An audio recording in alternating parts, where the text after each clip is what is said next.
m'appelle Marc Vandelin, je suis responsable de la communication chez Manpower Group. Pour la première fois, en fait, chez Manpower Group, j'ai été confronté à un problème de cybercriminalité dans une gestion de crise de communication. Qu'est-ce qui s'est passé? Pendant l'heure du midi, nous avons constaté une affluence d'appels à notre standard. En fait, des candidats qui postulaient pour des jobs avaient été confrontés à une image pédopornographique sur la homepage de notre site web. Très rapidement, le problème a été également identifié sur les réseaux sociaux, en particulier sur notre compte Twitter, où de nombreuses personnes nous ont signalé ce problème sur notre site web. Ik ben Johan Bruinings, ik ben ICT-manager voor Manpower Group Belux en ik ben verantwoordelijk voor infrastructuur en alles wat beveiliging van het netwerk inhoudt.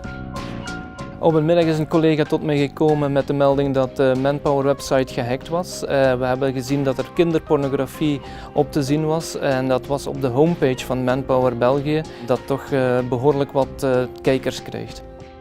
Notre site a une visibilité importante vu qu'on propose des offres d'emploi, donc cela représente plusieurs milliers de visiteurs par mois, des dizaines de milliers. Donc c'est vrai que sur cette tranche d'heure, sur l'heure du midi, donc on peut estimer à quelques centaines le nombre de personnes qui ont été en contact avec la crise. Et nous nous sommes demandé si la crise n'était pas une crise internationale et si Manpower, dans son ensemble, n'était pas l'objet de cette attaque. Et donc nous avons pris contact pour cela avec notre département international au niveau de l'IT afin d'identifier le problème. Et donc on a pu voir que le problème était uniquement circonstancié en Belgique. We zijn gaan achterhalen wat de oorzaak was. Eerste instantie hebben we niet gevonden dat het bij ons lag, dus dat de website content nog intact was. We zijn met de registrar gaan kijken en daar zagen we dat de DNS-entry veranderd was. We hebben dat terug hersteld en we zijn dan zo snel mogelijk overgegaan met contact te nemen met de federale politie CERT en de Cybercrime Unit om dadelijk klacht in te dienen tegen onbekenden.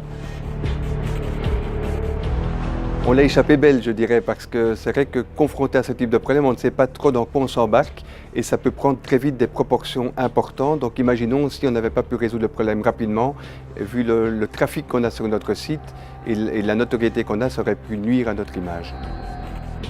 Ce qui m'a frappé dans cette situation, c'est l'emballement des réseaux sociaux, c'est-à-dire de voir comment en quelques minutes, les nombres de personnes sur Twitter commençaient à signaler le problème et donc ça aurait pu prendre une ampleur beaucoup plus grande.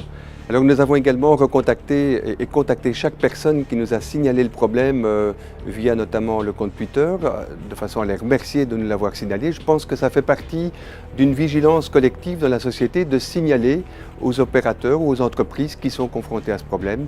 Je crois que c'était pas du tout ressenti comme une plainte de notre part, mais plutôt comme un signe citoyen, comme une action citoyenne de leur part de nous le signaler.